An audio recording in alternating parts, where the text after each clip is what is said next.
राहता शहरात 14 चारी अर्थात नवनाथ मंदिर रस्ता या ठिकाणी आज स्वच्छता अभियान राबवण्यात आलं।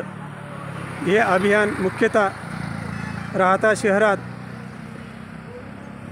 नवनियुक्त स्वच्छता दूत, नगर परिषदेचे अधिकारी कर्मचारी, मुख्याधिकारी साहेब तसेच परिसरातील शहरातील नागरिक तसेच काही माजी सैनिक यांनी हे स्वच्छता अभियान यामध्ये सक्रिय भाग घेतलेला आहे। या परिसरामध्ये अतिशय सुंदर वृक्षांची लागवड करण्यात आलेली आहे।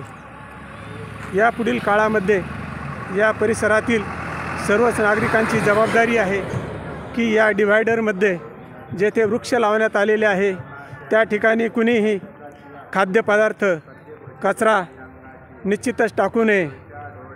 जर असे करताना कुणी आढळून आला तर त्याचा आपण फोटो काढून नगर परिषदेकडे पाठवू शकता किंवा आमच्याकडे पाठवू शकता। नगर परिषदेकडून यापुढील काळामध्ये उघड्यावर कचरा टाकणाऱ्यांना 500 रुपये दंडाची कार्यवाही केली जाणार आहे। तरी सर्व नागरिकांनी याबाबत सतर्क राहावं। आज ग्रामीण रुग्णालयापासून ते नवनाथ मंदिरापर्यंत हे स्वच्छता अभियान राबवण्यात आलेलं आहे।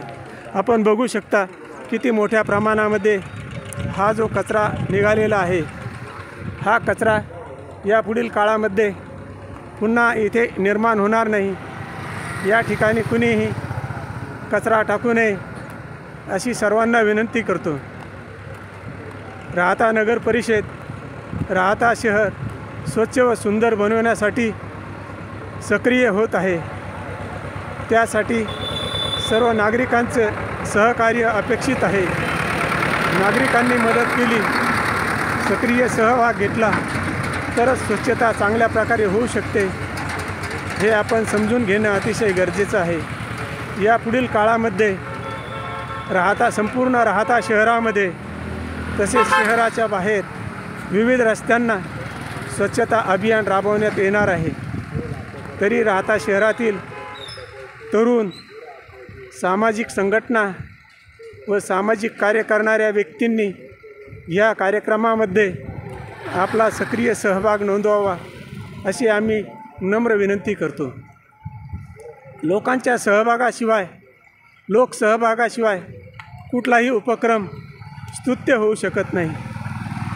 हा राहता शहराचा स्तुत्य उपक्रम यशस्वी व्हावा, चांगला व्हावा। थोड्या दिवसामध्ये राहता शहराचा लौकिक संपूर्ण जिल्ह्यात, राज्यात अथवा सर्वांसाठी एक पथदर्शक व आदर्श व्हावा, यासाठी निश्चितच आपल्याला काम करायचं आहे। म्हणून आपण सर्वांना विनंती आहे की आपण यापुढील काळात कृपया कोणत्याही ठिकाणी राहता शहरात उघड्यावर कचरा पडणार नाही याची दक्षता घ्यावी। राहता शहरामध्ये घरोघर कचरा उचलण्यासाठी ज्या त्या परिसरामध्ये घंटागाडी येणार आहे, येतच असते, परंतु आपणसुद्धा आपल्या वेळेचं नियोजन करणं गरजेचं आहे। सर्वांना आपल्या वेळेनुसार, आपल्या सवडीनुसार घंटागाडी उपलब्ध होईल, त्या परिसरात येईल असं सांगता येणार नाही। तरीही सर्व परिसरातील नागरिकांना विनंती आहे, त्यांच्या ज्या काही सूचना असतील, काही तक्रारी असतील, त्यांनी त्या लेखी स्वरूपात अथवा प्रत्यक्ष भेटून आम्हाला दिल्या, आम्हाला सांगितल्या किंवा नगर परिषदेतही दिल्या तरी चालतील। यावरती पुढील काळामध्ये निश्चितच आपण काम करणार आहोत। राहता शहर या पुढील काळामध्ये निश्चितच बदललेलं असणार आहे। त्या बदलाचे साक्षीदार आपण स्वतः आहोत। आपला सहभाग आहे हे प्रत्येकाने समाजाला दाखवून दिलं पाहिजे। काम करण्यातच खरा आनंद असतो। काम करणं ही प्रत्येकाची जबाबदारी आहे। दुसऱ्याकडे बोट दाखवून निश्चितच कुठलंही काम चांगलं होत नसतं। जर आपण ते कोणतंही काम स्वतः केलं तर त्याचा विचार निश्चितच इतर सर्वजण करत असतात। या पुढील काळामध्ये आपण सर्वांनी आम्हाला सहकार्य करावं। पुढील आठवड्यामध्ये याच रस्त्याला जिथपर्यंत काम झालं तिथपासून पुढे अर्थात नवनाथ मंदिरापासून तर चितळी रोडपर्यंत ह्याच रस्ता दुभाजकाची स्वच्छता मोहीम राबवण्यात येणार आहे।